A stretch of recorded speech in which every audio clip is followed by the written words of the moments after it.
Hi, my name is Im Champei, and this presentation is based on my paper, Architecture is an Orchestra.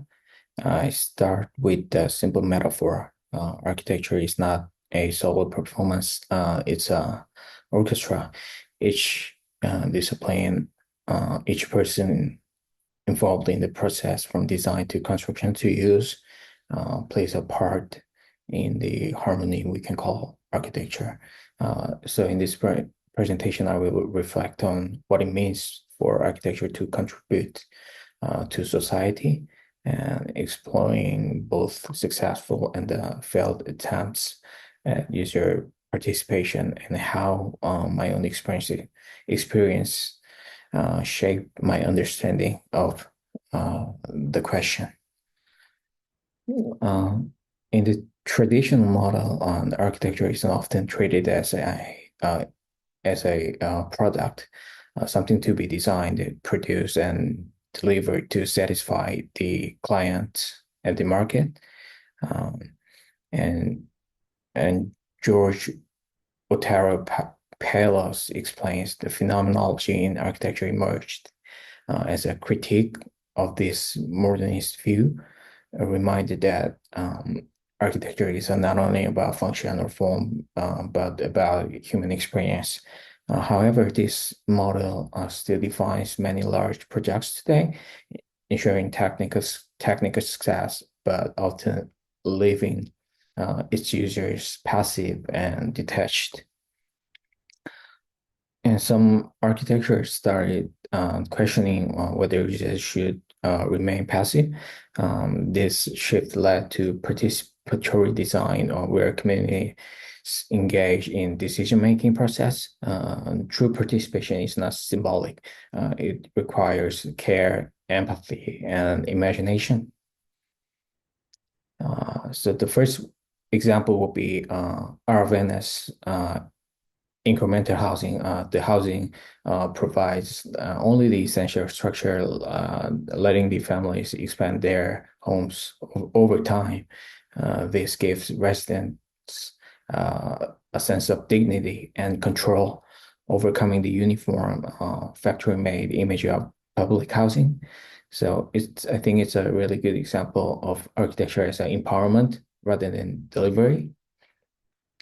Then the second example would be Anna Heringer's Mehdi Handmade School in Bangladesh.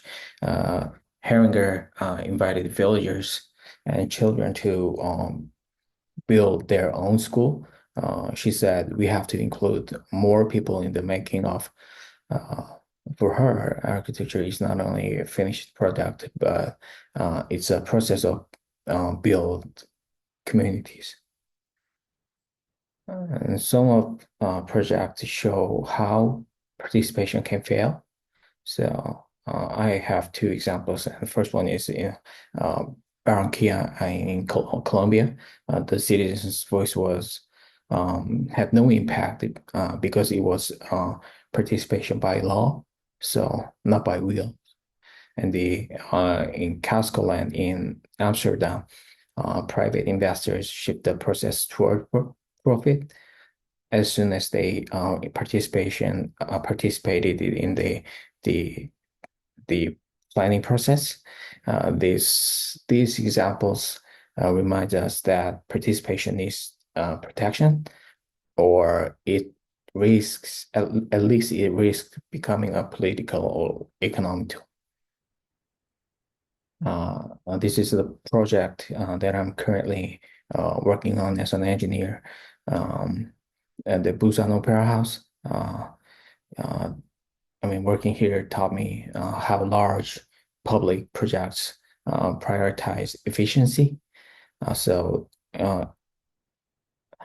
in the planning of the building, in planning of this building, the end user's voice were muted uh, during the planning phase.